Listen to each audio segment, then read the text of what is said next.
Our annual dinner speaker and guest of honor, the Honorable Datuk Seri Muhammad Najib Tun Haji Abdul Razak, Prime Minister of Malaysia, and Datin Seri Rosmah Mansor, Mr. Lee Hsien Loong, Prime Minister of Singapore, and Mrs. Lee. Your Excellencies, distinguished guests, ladies and gentlemen, a very warm welcome to this year's Economic Society Annual Dinner, our 59th year. Established in 1956, the Economic Society of Singapore is a non-profit organization of economists, professionals, academicians, bankers, and policymakers interested in economics. The primary objective of the society is to raise public awareness and stimulate public interest and debate in economic issues. To achieve this goal, the Society publishes the academic journal, the Singapore Economic Review, as well as organizes conferences such as the biannual Singapore Economic Review Conference, talks, seminars, workshops, career talks, and public lectures. Distinguished speakers in past Society events had included Prime Minister Lee Hsien Loong, Deputy Prime Minister Tharman Shanmugaratnam, former Prime Minister and Minister Mentor, the late Mr. Lee Kuan Yew, President Tony Tan Keng Yam, Mrs. Lee Ms. Ho Ching, CEO of Temasek Holdings, Mr. Timothy Geithner, former United States Secretary of Treasury, Professor Edward Lazier, former Chairman of the US Presidential Council of Economic Advisors, Minister for Education, Mr. Heng Swee Keat, and last year's speaker, the then Minister for Social and Family Development, Mr. Chan Chun Sing, just to name a few. In actively promoting a series of activities and events, the Society has drawn in economic players, from students to members of the economics profession in academia, the government and corporate sectors. A testament to this is the Society's Singapore Policy Forum that is held annually in October. A leading platform for economic policy discussion in Singapore, this forum allowed a large number of policymakers, scholars, business professionals, students, and interested members of the public to exchange views on contemporary economic issues facing Singapore and Asia. The three universities, NTU, NUS, and SMU, take turns to co-organize this forum with the Society. The Society also continues to place a strong emphasis on education and nurturing young talents. The Society's Education Committee actively engages teachers and students of economics through the annual Junior College Seminar Series, in which professional economists and university academicians participate as speakers on various contemporary economic issues. In addition, the Society organizes student essay competitions with the original sponsorship, which has been continued to this day by the Monetary Authority of Singapore. Gold medal awards for outstanding graduates in economics and study tours. Our essay competitions are an important means of engaging students and the broader community. Through the essay competitions, the Society furthers our aim of encouraging members of the public, particularly the youth, to learn about the role of economic thought and analysis in public policy in Singapore. Recent essay competitions which focus on non-traditional areas of economics were launched. One was sponsored by the National Climate Change Secretariat, NCCS, and an additional essay competition was sponsored by the Competition Commission of Singapore. To all our essay sponsors, a big thank you.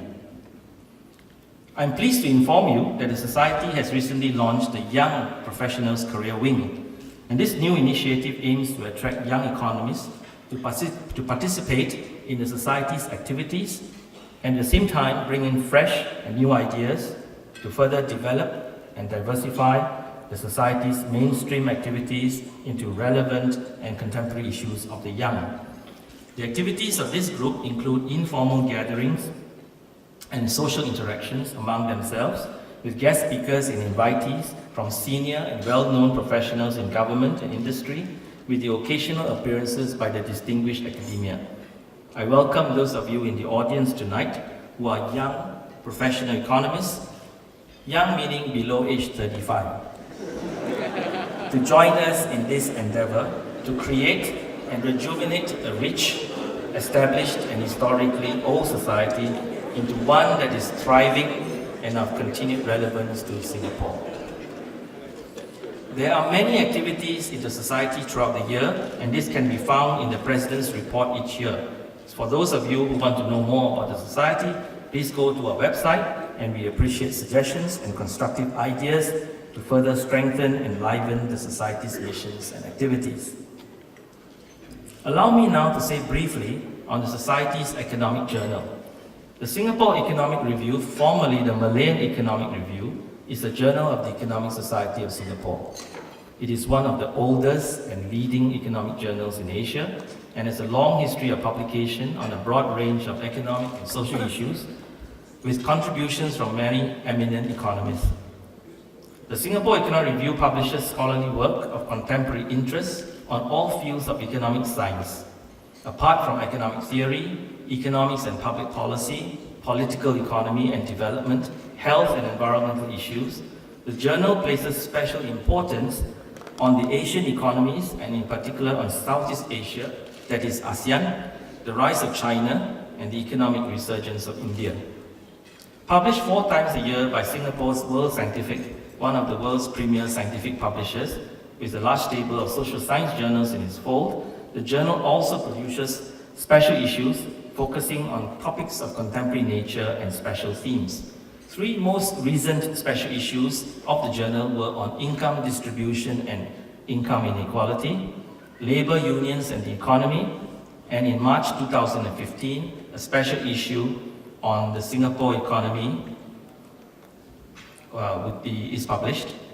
I'm happy to inform you that in conjunction with Singapore's 50th year anniversary celebrations, this special issue on the Singapore economy will be available soon, with guest editor Professor Linda Lim of the University of Michigan. A copy of the flyer information is provided tonight, and you can see that the special issue covers a wide variety of major issues confronting Singapore's economy over the last 50 years, as discussed by prominent economists. The Singapore Economic Review also publishes papers of an interdisciplinary nature and welcomes this academic interface. This journal is indexed at all major economic indices. In fact, the Singapore Economic Review is one of the very few journals based in Asia to be indexed in the Social Sciences Citation Index. The Singapore Economic Review remains a shared enterprise of 4 universities in Singapore, with the editorial office residing in the economics department at Nanyang Technological University. The journal organizes a very successful biannual international conference and usually attracts more than 250 to 300 participants from all over the world. Speakers include Nobel laureates, eminent economists, central bankers, and in 2013, 14 editors of top journals in leading field journals attended. The 2015 conference, for those of you interested, is scheduled for 5th to 7th of August this year. Now this year, we'll also see the launch of a new economic bulletin titled Economics and Society, targeted at schools and the general public. The aim of this new economic bulletin of the society is to complement the Singapore Economic Review, but providing readability and accessibility to the general public, and one which also allows for contributions by non-academic economists, such as economists working outside the universities. Articles in the Economic Bulletin will be on contemporary issues, especially on the understanding of economic policies, finance, and economics of social issues.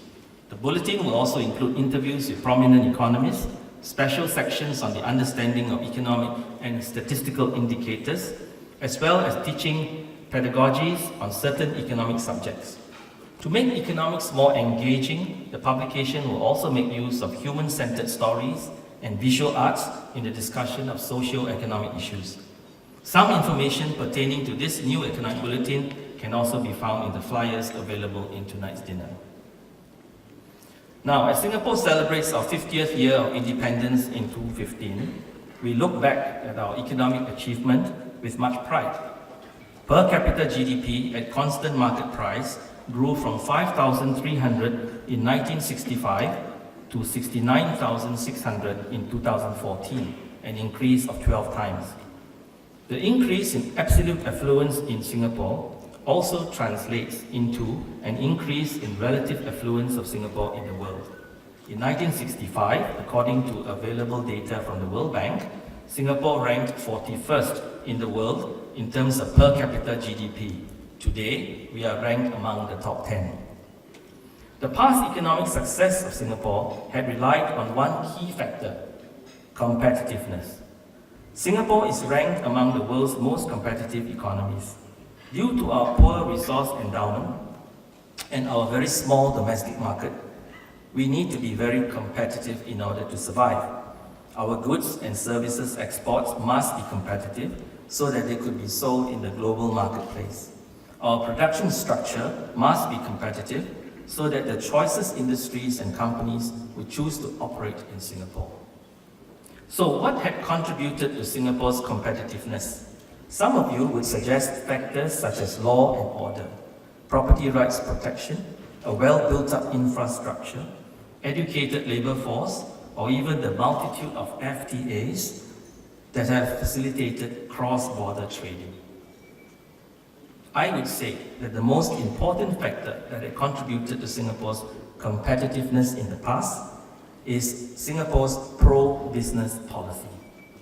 Low corporate tax rate, efficient goods and labour markets, minimal government intervention, and a conducive foreign worker levy which allowed flexibility in supply and also making available talented employees from all over the world. However, just as our economic landscape had transformed, our social landscape today is also vastly different from that in the 1960s and the 1970s. Today, we have an aging population and an increasing expectation of government intervention to reduce market failures and to address any undesirable outcomes arising from competitive markets. The introduction of subsidies such as workfare and GST voucher, the introduction of progressive and higher taxes and duties on assets, on cars and property, the increase in the CPF contribution to MediShield Life, the reassessment of the foreign worker levy and quota, and most recently an increase in personal income tax since 1965. While all these changes may be socially appropriate, we need to be keenly aware that they may also affect our economic competitiveness and social burden. In addition to this concern, there is also the continual interplay and trade-off between economic growth on the one hand and conservation and protection of the environment on the other. There is often tension between these two elements. Should the government prioritize economic growth over environmental preservation, or should environmental preservation take precedence over economic growth? As an environmental economist and a cost-benefit analyst, I can say that these seemingly innocent questions have major implications on public policy choices. In the early days of independence, when incomes were low and the marginal utility of income was presumably higher, it was obvious that economic growth should be and was indeed the priority. The question that follows is whether with present high levels of income and presumably lower marginal utility of income, it necessarily holds true that preserving the environment would now dominate. Given the uncertainty of the future arising from the possibility of Singapore's economic competitiveness being challenged, as well as external factors, it is not necessarily a given that the environment will always dominate over the economy. Should there be some prolonged economic stagnation or even decline in the future, Singapore might protect employment and income first before continuing to protect the environment. In this regard, I have edited a volume titled Singapore 2065 to discuss what would happen to Singapore's economy and the environment 50 years from now. A gathering of 50 Singapore icons provided some leading insights to this subject. A copy of the flyer information is available in tonight's dinner, and may I say part of the proceeds of the sale of the book will be donated to an educational charity and also to the Economic Society of Singapore. The authors of this book are very well known. and some are in the audience tonight. I hope in the course of tonight's dinner, many of you will consider ordering a copy of the book by completing the relevant section of the flyer information. Completed forms can be handed to any of our assistants at any time, should you choose to do it tonight, or drop your form into the boxes provided at the reception desk just outside this ballroom. The Economic Society of Singapore shares the joy in celebrating the country's 50th anniversary. The Society, however, would like to place on record our deep appreciation for the contributions to the nation by the founding Prime Minister of Singapore, Mr. Lee Kuan Yew. While Mr. Lee is no more with us, we rejoice in his significant contributions and achievements which have allowed and facilitated greatly what Singapore has become today. Discussions on how best to remember Mr. Lee Kuan Yew, while extremely important and ongoing, there is, in my view, no better way than to reflect and see Singapore's vibrant economy, thriving living environment in our dynamic metropolis as evidence of his remarkable achievements. Furthermore, the Garden City and the painstaking efforts by Mr. Lee to ensure a clean and green Singapore are all hallmarks of his belief and conviction that a country's growth must ensure sustainable development, and that includes conservation and protection of the natural environment. While that leaves us much food for thought, we are now physically in need of real food. I'm sure some of you are starving. I would like to end off by thanking the Society's members and corporate sponsors for this year's dinner, and in particular our platinum sponsor, Maybank Singapore, and of course everyone present at the dinner for your generous support. I welcome a new corporate member tonight, Echo World, and thank them for joining us. A lot of effort has gone into making tonight's dinner possible, and I wish to express the Society's appreciation to the Malaysian High Commission, the Singapore's Ministry of Foreign Affairs, Shangri-La Hotel, and to all our helpers, a big thank you. I would also like to make a special mention that as with recent past year dinners, we have invited all living past presidents of the Economic Society of Singapore, 3 of whom are with us tonight. They are Professor Lim Chong Yap. Where are you, Professor Lim? Okay.